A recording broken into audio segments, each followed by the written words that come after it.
Olá, pessoal. Nós somos o grupo 1 da matéria de contabilidade de micro e pequenas empresas, ministrada pela professora Fátima de Souza, doutora, professora da Universidade de Brasília. Nós vamos falar sobre a empresa Primícias, uma creche, tá? Os alunos que estão participando desse grupo sou eu, Alvin, o Caio Kendi e a Ingrid Voigt, tá bom? Então, eu vou começar a minha apresentação. É, eu vou começar iniciando com a história da empresa. Então, o que acontece? A empresa, ela surgiu em maio de 2019, oficialmente. Mas o que acontece? Ela estava atendendo poucas crianças, duas, três crianças, até o final de 2019, mais ou menos ali no mês de dezembro, quando a empresa conseguiu um estabelecimento fixo, né, uma escolinha própria deles, conseguiu montar o local, tá bom? Comprou os materiais e tudo mais. A empresa ela tem dois sócios, que é o Rafael e a Mariana.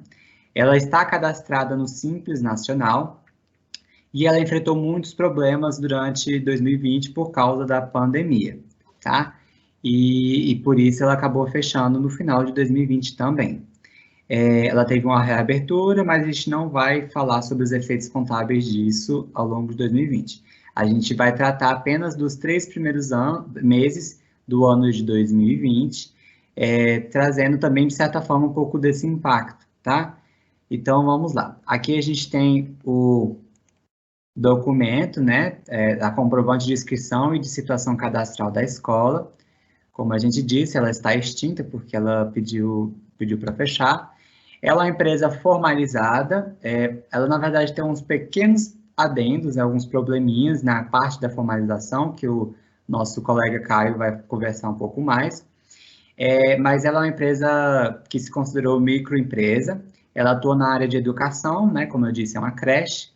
Ela atuava com a idade de até 4 anos, 5 anos incompletos, né? Ela tinha dois funcionários que não tinham carteira assinada e tinha uma estagiária que tinha um contrato de estágio. Além de que os dois sócios trabalhavam na empresa também. A Mariana, ela trabalhava na parte de gerenciamento e supervisão, assim como ela também ministrava aula, né? E o outro sócio, o Rafael, ele trabalhava na área de limpeza e de cocção, né, da cozinha, área de alimentação das crianças. Ele que fazia o lanche, o almoço, ele que fazia janta, de certas formas, porque alguns alunos eles ficavam até a noite. Então, essas funções eram distribuídas entre eles. As outras duas funcionárias eram duas professoras e a estagiária era uma estagiária da área de pedagogia. A metodologia usada no trabalho. Então, todos os valores aqui calculados foram fornecidos pela proprietária por meio de entrevista. Então, a gente entrevistou os dois proprietários por meio de ligação, ligação telefônica normal.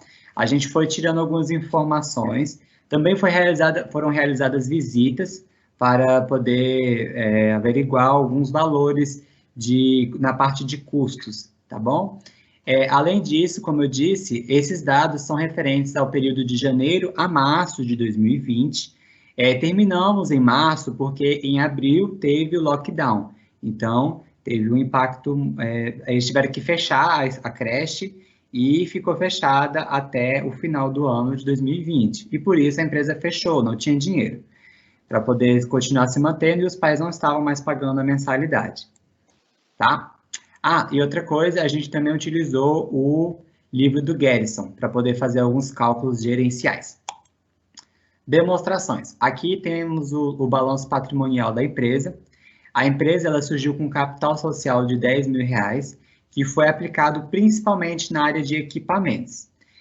O resto, uma parte foi dedicada a caixas e bancos, né, para poder deixar um dinheiro reserva. Uma parte também foi dedicada à compra de materiais para uso com as crianças. Embora a escola recebesse algumas ajudas dos pais, como, por exemplo, os pais mandavam fraldas, leite em pó, alguns eram donos de bancas na feira, então mandavam algumas frutas, algumas verduras, eles tinham que adquirir, por exemplo, arroz, feijão, carne, né, para poder fazer a parte da alimentação, fora que em alguns momentos tinham entretenimentos. Então, por exemplo, teve uma apresentação, eles contrataram uma pessoa para levar alguns animais exóticos para as crianças verem, o palhaço, e por aí vai. A parte de equipamentos envolve várias coisas, compra de computadores, pula-pula e outros brinquedos para poder montar a brinquedoteca. A empresa, ela também, como eu havia dito, ela não ela é formalizada, mas ela tinha alguns problemas nessa área também. Então, esse mês de janeiro, o primeiro mês, como eles tinham aberto a escola, mas ainda não tinham feito as matrículas começaram em janeiro, eles não pagaram ninguém, não pagou, a estagiária não tinha entrado ainda, ela entrou no mês de janeiro, não tinha pagado nenhuma das outras duas funcionárias que já estavam trabalhando e também não tinham pagado os sócios, pela baixa quantidade de crianças que estavam no estabelecimento, tá bom? Eles pagavam o IPTU e por ser optante pelo Simples Nacional, eles pagavam o DAS, né? Deixa eu ver. Eles recebiam muitas duplicatas a receber, no caso, eles passavam muito cartão de crédito, então as vendas geralmente as prestações de serviço, suas receitas eram a prazo, poucas vezes era à vista.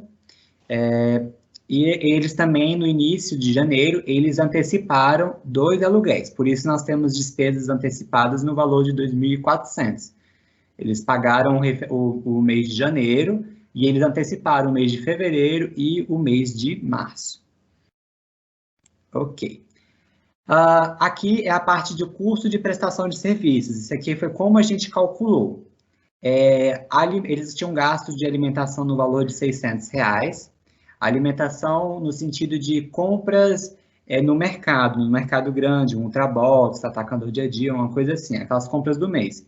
Era no valor de R$ 600, mas além disso, eles também gastavam R$ 100 na feira, na compra de verduras, frutas. R$ 150 gasto com materiais, como, por exemplo, papel, cola, tinta, canetinha, caneta, lápis, enfim, materiais didáticos e pedagógicos. E também, mensalmente, tinha um gasto de produtos de limpeza no valor de R$ 100. Somando isso, dá o valor do custo, o custo de serviço, de prestação de serviços. E no primeiro mês de janeiro, eles tinham uns 5 alunos. No mês de fevereiro, eles conseguiram 10 alunos matriculados.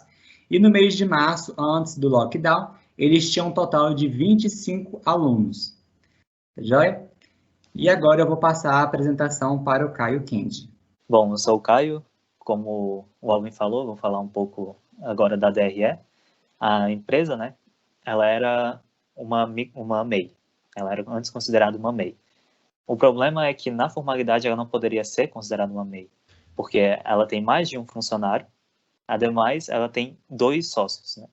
E pela capacidade dela e por esses outros fatores, ela seria considerada uma microempresa na formalidade, como a gente vai ver daqui a pouco. A empresa na informalidade, em partes, né, até porque a empresa era formal, sendo considerada uma MEI, mas ela não tinha os funcionários com a carteira assinada, ou seja, não estavam regidos pela CLT, eles então, como a gente pode ver aqui no mês de janeiro, eles não tiveram salários pagos, como o Alvin já citou, né?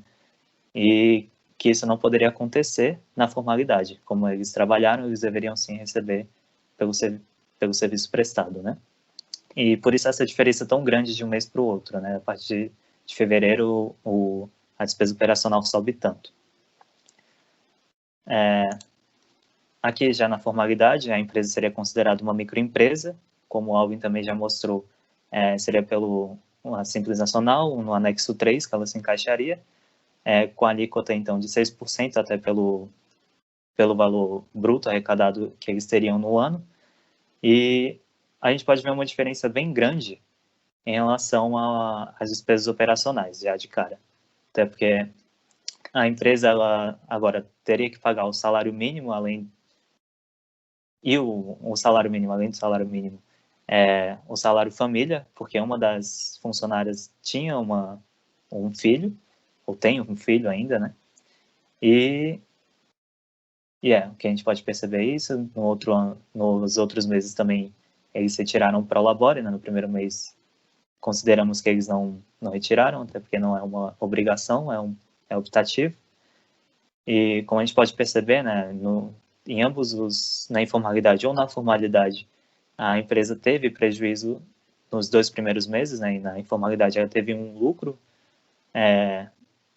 no mês de março, que foi o mês que ela mais tinha alunos, né, e já na formalidade ela teve um pequeno prejuízo por conta desses aumentos das despesas operacionais. E também, sem contar com os impostos, né, como ela agora seria uma microempresa, ela começaria a pagar pelo anexo 3 a alíquota de 6% sobre o valor bruto, né, fazendo o cálculo, além do FGTS, que é um direito de cada funcionário, assim como o INSS, que a gente calculou.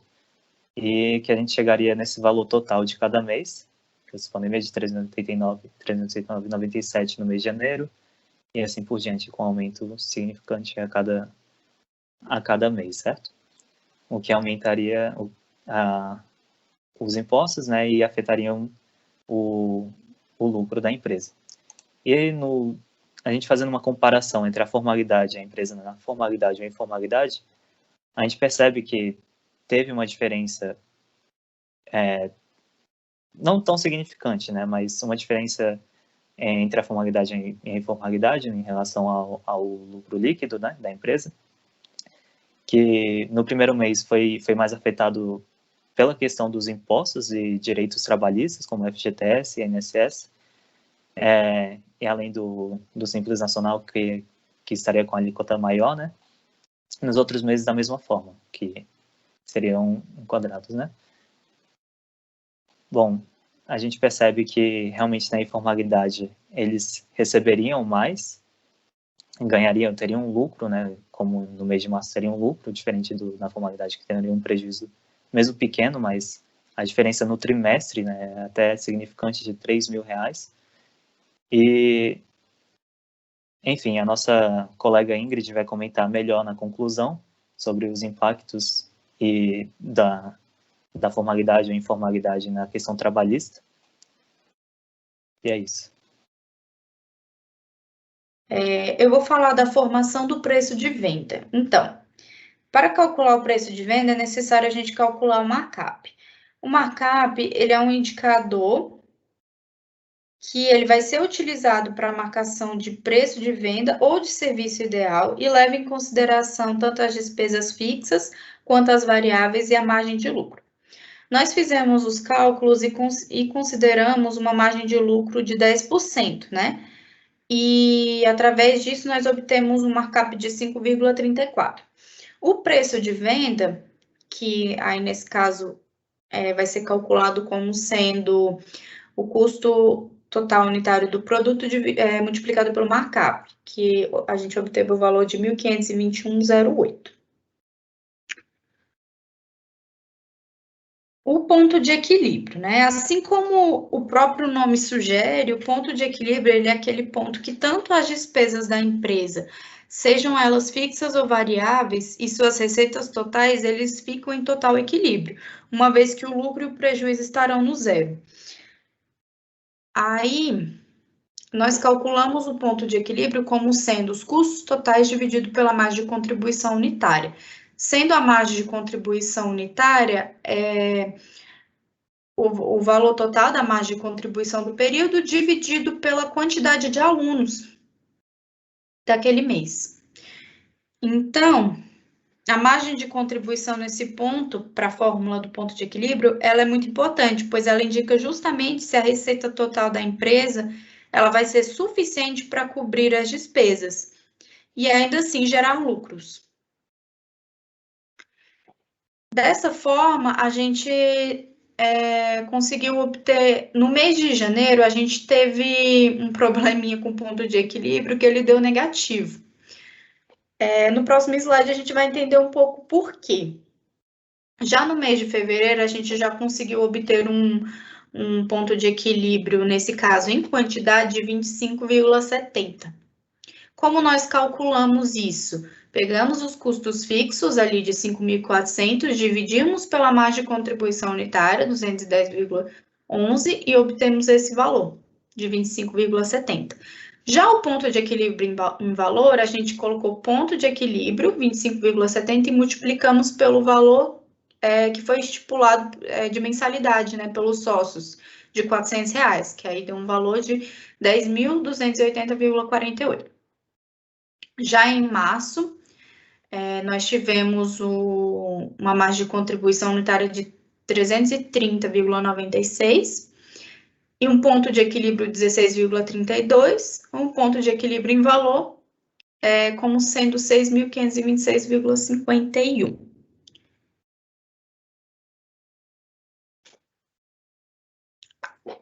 Com a DRE gerencial, a gente consegue observar claramente, né, que aqui no mês de janeiro, os custos, no caso as despesas fixas, as despesas variáveis, desculpa, elas se sobrepõem ao valor da receita.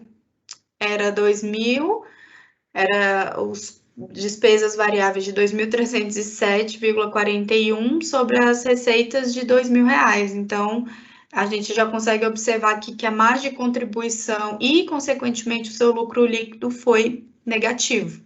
Nesse caso, a empresa ela teve um prejuízo nesse mês.